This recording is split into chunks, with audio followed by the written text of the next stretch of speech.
গুরুত্বপূর্ণ একটি বিষয়।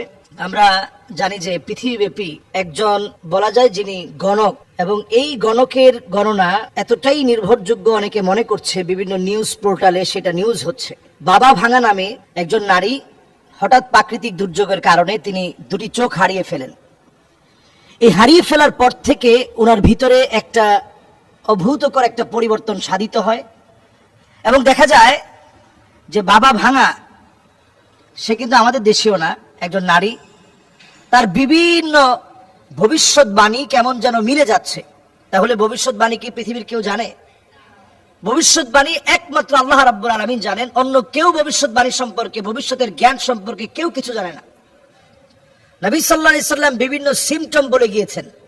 বাবা ভাঙার 1996 সনে তিনি মারা যান, অথচ সেই সময়ের করা বিভিন্ন ভবিষ্যৎবাণী 2025 সম্পর্কে তিনি বলে গিয়েছিলেন এই 25 সাল হবে তৃতীয় বিশ্বযুদ্ধের বৎসর, এবং সেই তৃতীয় বিশ্বযুদ্ধের পূর্বে এই পৃথিবীতে ইরানের সঙ্গে ইসরায়েলের যে লড়াইটা হবে এটাও তিনি ইঙ্গিত দিয়েছেন।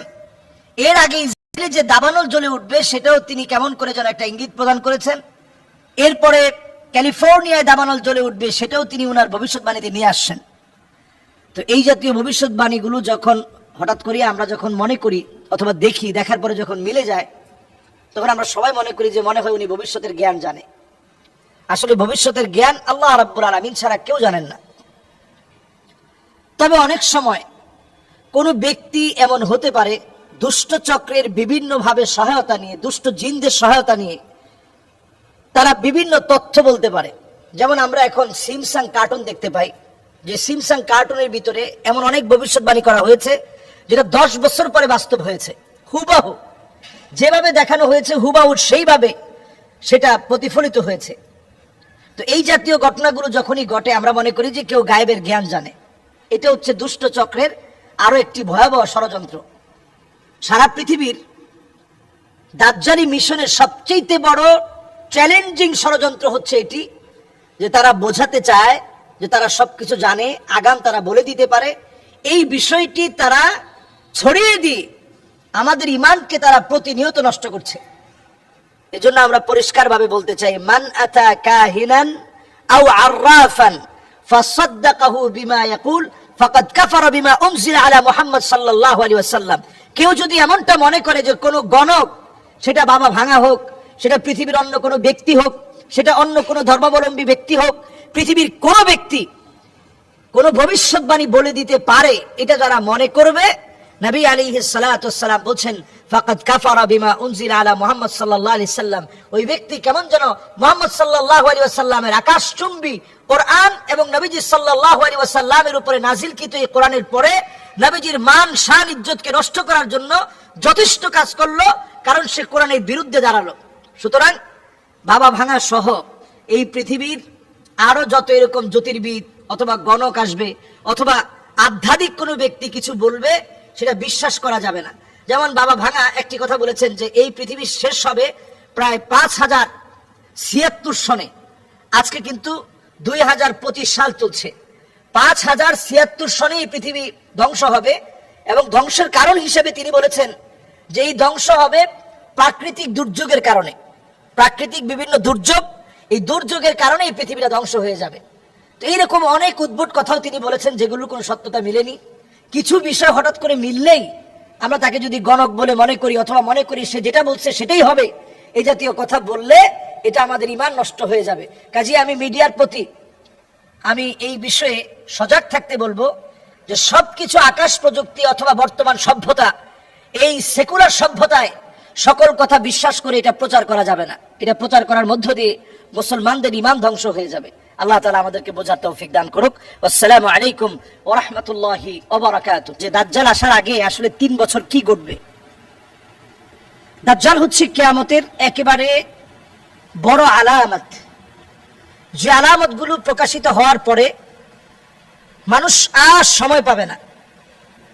পুতির একটা মালা থেকে দানা পড়ে গেলে একটার পর একটা যেভাবে পড়তে থাকে, এইভাবে একটার পর একটা একটার পর একটা একটার পর একটা পড়তে থাকবে। মানুষের হাতে আর কোনো সময় থাকবে না। দাজ্জাল আসার আগে পৃথিবীতে বেশ কিছু সিমটম দেখা দিবে।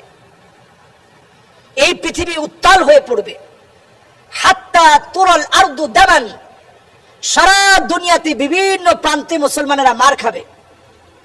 ওয়ায়াকুনাল ইসলামু গরীবা, পৃথিবীতে এমন অবস্থা হবে যে মুসলমানরা সবচেয়ে দুর্বল হবে। এরপরে আল্লাহ রাব্বুল আলামিন মুসলমানদেরকে সফল করবেন, শক্তিশালী বানাবেন ইমাম মাহদী আলাইহিস সালাতু ওয়াস সালামকে পাঠিয়ে। উনি যখন আত্মপ্রকাশ ঘটবে ওনার 40 বছর বয়সে, এরপর মুসলমানরা শক্তির একটা জায়গায় আবির্ভূত হবে। মুসলমানরা এতটাই শক্তিশালী হবেন, ইউসলিহুল্লাহু লাহু লাইলাতান ওয়াহিদা, এক রাত্রির ভিতরে মুসলমানরা শক্তিশালী হয়ে যাবে। সুবহানাল্লাহ বিহামদি। এরপরের বিষয় হচ্ছে মাহদী আলাইহিস সালাতু ওয়াস সালামের 6 বছর পরে দাজ্জালের আত্মপ্রকাশ ঘটবে।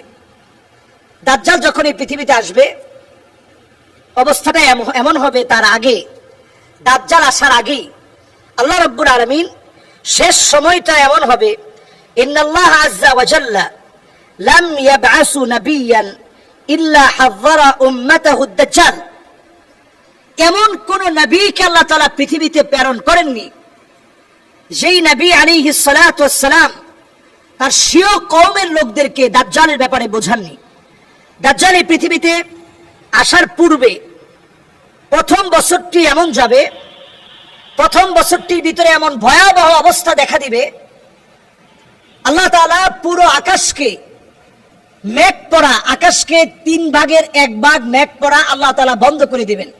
আকাশ থেকে বৃষ্টি বর্ষণ 3 ভাগের 1 ভাগ হবে, আল্লাহ তাআলা বাকিটা বন্ধ রাখবেন। এরপরে আল্লাহ রাব্বুল আলামিন জমিনের উর্বরতা কমিয়ে নেবেন 1 ভাগ। দ্বিতীয় বছর এমন হবে জমিনের উর্বরতা আল্লাহ রাব্বুল আলামিন 2 ভাগ, আল্লাহ রাব্বুল আলামিন জমিনের উর্বরতা কমিয়ে নেবেন। এরপরে আল্লাহ রাব্বুল আলামিন এমন একটা সময় দিবেন জমিনের উর্বরতা পুরোপুরি কমে যাবে, দুর্ভিক্ষ দেখা দিবে। দাজ্জাল আসার পূর্বে ইবনে মাজাহ উনি হাদিসটি বর্ণনা করেছেন। এরপরে দাজ্জাল এসে দাজ্জাল যে কাজটা করবে, ফালা তাবকা লাহুম সাইমাতুন ইল্লা হালাকাত, জমিনের অধিকাংশ জায়গা কেমন যেন ধ্বংস হয়ে পড়বে। দাজ্জাল আসার 3 বছর আগে জমিনের অধিকাংশ জায়গা একেবারে ধ্বংস হয়ে পড়বে। এরপর জমিনের ভিতরে এমন অবস্থা হবে, ওয়া ইন্না মিন ফিতনাতিহি আইয়ামুররা বিল হাইয়্যি ফায়ুকাযযিবুনাহু ফালা তুবকা লাহুম সাইমাতুন ইল্লা হালাকাত, এই পৃথিবীতে এমন ফিতনা দেখা দিবে, মৃত ব্যক্তিকে যদি দাজ্জাল বলে যে তুমি জীবিত হয়ে যাও, দেখবেন জীবিত হয়ে যাবে। বর্তমানে এই বিষয়গুলোকে একেবারে হালকা করার জন্য এই প্রযুক্তি ব্যবহার করা হচ্ছে। আপনারা অনেকে হয়তো বিষয়গুলো অনেকে জানেন, অনেকে জানেন না। এবং দেখবেন ড্রোনের মাধ্যমে শূন্যস্থানে বিভিন্ন এলিয়ন দেখানো হচ্ছে। এগুলো কিন্তু জিনদেরই বিভিন্ন আকৃতি, এলিয়ন বলে এগুলো হালকা করা হচ্ছে। দুষ্ট জিনদের বিভিন্ন আকৃতিকে এলিয়ন বলে এখন চালিয়ে দেওয়া হচ্ছে। এরপরে আসুন, দাজ্জালের 3য় বছরটা এত ভয়াবহ হবে, চতুর্দিকে দুর্ভিক্ষ লেগে যাবে। হাদিসের ভিতরে আসছে, ওয়া ইন্নাহু লা ইয়াবকা শাইউম মিনাল আরদ ইল্লা ওয়াতাআহু ওয়া যাহারা আলাইহি ইল্লা মক্কা ওয়াল মদিনা লা ইয়াতিহিমা মিন নাকাবিহিমা। নবী আলাইহিস সালাতু ওয়াস সালাম বলছেন, মক্কা মদিনা শূন্য হয়ে যাবে, এত ভয়াবহ পরিস্থিতি সৃষ্টি হবে, ক্ষুধার তীব্রতা এত বেড়ে যাবে, মানব শূন্যতা দেখা দিবে। সেই সময়ে দাজ্জালের হাতে থাকবে রিজিক। যে লোকটা দাজ্জালের কথা বিশ্বাস করবে সে রিজিক পাবে। সঙ্গে সঙ্গে সাহাবী প্রশ্ন করলেন, নবী তাহলে সে সময় ইমানদারদের কি অবস্থা হবে? নবীজি বললেন, ইমানদারদের খাদ্য হবে তাকবীর আল্লাহু আকবার, ইমানদারদের খাদ্য হবে তাকবীর আল্লাহু আকবার, ইমানদারদের খাদ্য হবে তাহমিদ আলহামদুলিল্লাহ, ইমানদারদের খাদ্য হবে জিকিরের মধ্যে আল্লাহ তাআলা ইমানদারদের খাদ্য রাখবেন, জিকিরের মধ্য দিয়ে ইমানদারদেরকে আল্লাহ তাআলা রিজিক দান করবেন। সুবহানাল্লাহ বিহামদি। এই সময়টা আমাদের কাছে আপনি যদি একটু চিন্তা করেন, বর্তমান সময়ে এআই প্রযুক্তির সময়ে ড্রোনের মাধ্যমে শূন্য স্থানে কত কিছু দেখানো হচ্ছে, নানাভাবে বিভিন্ন জায়গায় বিভিন্ন চিত্র ধারণ করা হচ্ছে, নানাভাবে বিভিন্ন জায়গায় বিভিন্ন দৃশ্য আমরা দেখতে পাচ্ছি। এমনকি আমরা চ্যাট জিপিটি, এই চ্যাট জিপিটির ভিতরে কিছুদিন আগেও তাকে প্রশ্ন করলে যে সবচেয়ে ভালো ধর্ম কোনটা, চ্যাট জিপিটি সে জবাব দিয়েছে, আমি যদি কোনো মানুষ হতাম তাহলে আমি ইসলামকে বেছে নিতাম। কিন্তু দেখেন চক্রান্ত কেমন। এখন আপনি চ্যাট জিপিটিতে যদি আপনি প্রশ্ন করেন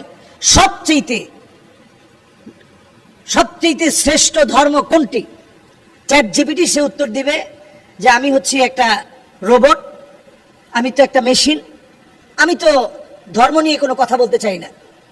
তার মানে প্রত্যেকটা জায়গায় সুকৌশলে তারা আপনাদের মন, মাইন্ড, সেটআপ সবগুলোকে নিয়ে নেবে। আপনি ইউটিউবে যা দেখতেছেন আপনি দেখবেন ফেসবুকে ঠিক তাই আসছে। এমনকি অনেক সময় আপনি দেখতে যাচ্ছেন না, ফোনে আপনি সাথে রেখে আপনি হয়তো আপনার বন্ধুর সাথে বলছেন যে আসলে আমার বুকটা ব্যথা করতেছে, আসলে ডাক্তার দেখানো দরকার, এরকম কথাবার্তা চালাচ্ছেন। একটু পরে আপনি ঢুকবেন, দেখবেন অনলাইনে বিভিন্ন বিজ্ঞাপন আপনার চোখে পড়তেছে যে আপনার বুকে ব্যথা করতেছে, আপনি এই ওষুধটা খেতে পারেন, এটা খুব কার্যকরী ঔষধ। তার মানে আপনাকে টোটালি এখন কিন্তু নিয়ন্ত্রণ করা হচ্ছে অ্যালগরিদমের এই যুগে। অ্যালগরিদম ছাড়া এখন বর্তমানে কোনো প্রযুক্তি কল্পনা করা যায় না। এই সময়ে আপনার কোনো প্রাইভেসি বলতে কিছু নাই। সুতরাং বাঁচার জন্য দাজ্জালের ফিতনা থেকে এই যে জুমাবারে সূরা কাহফ পড়ুন, প্রতিনিয়ত 10টা আয়াত সূরা কাহফের তেলাওয়াত করার চেষ্টা করেন। আমরা ইনশাআল্লাহ দাজ্জালের যে ফিতনাগুলো আমরা এখন শুনছি, জানছি, এগুলো যেন মাইক থেকে বলা বন্ধ না হয়ে যায়। নবী আলাইহিস সালাতু ওয়াস সালামের সেই বিখ্যাত বিষয় যেটা আমাদের প্রত্যেকের প্রচারে রাখা দরকার। নবীজি বলছেন, আমি দাজ্জাল সম্পর্কে যা বলে গেছি কোন নবী তা বলে নাই। দাজ্জাল হচ্ছে আওয়ার, দাজ্জাল হচ্ছে তার এক চোখ টেরা থাকবে, অন্ধ থাকবে, ফুলা ফাপা নষ্ট থাকবে। আমি আল্লাহ রাব্বুল আলামিনের নবী মুহাম্মদ সাল্লাল্লাহু আলাইহি ওয়াসাল্লাম যেভাবে সতর্ক করেছি, এই সতর্ক দুনিয়ার কেউ করেনি। আমি তোমাদেরকে সতর্ক করে গেলাম। আমার আল্লাহ তিনি আওয়ার নয়, আমার আল্লাহ তিনি অন্ধ নন। এই জন্য আমরা দাজ্জালের বিষয় যেদিন মাইক থেকে বলা বন্ধ হয়ে যাবে, তখন দাজ্জাল আসার সময়টা চলে আসবে। বর্তমানে এই সময়ে দাজ্জালের ব্যাপারে আমরা তেমন কোনো কথা বলিও না, আমরা শুনিও না এবং চেষ্টাও করি না। আল্লাহ আমাদেরকে বোঝার তৌফিক দান করুন।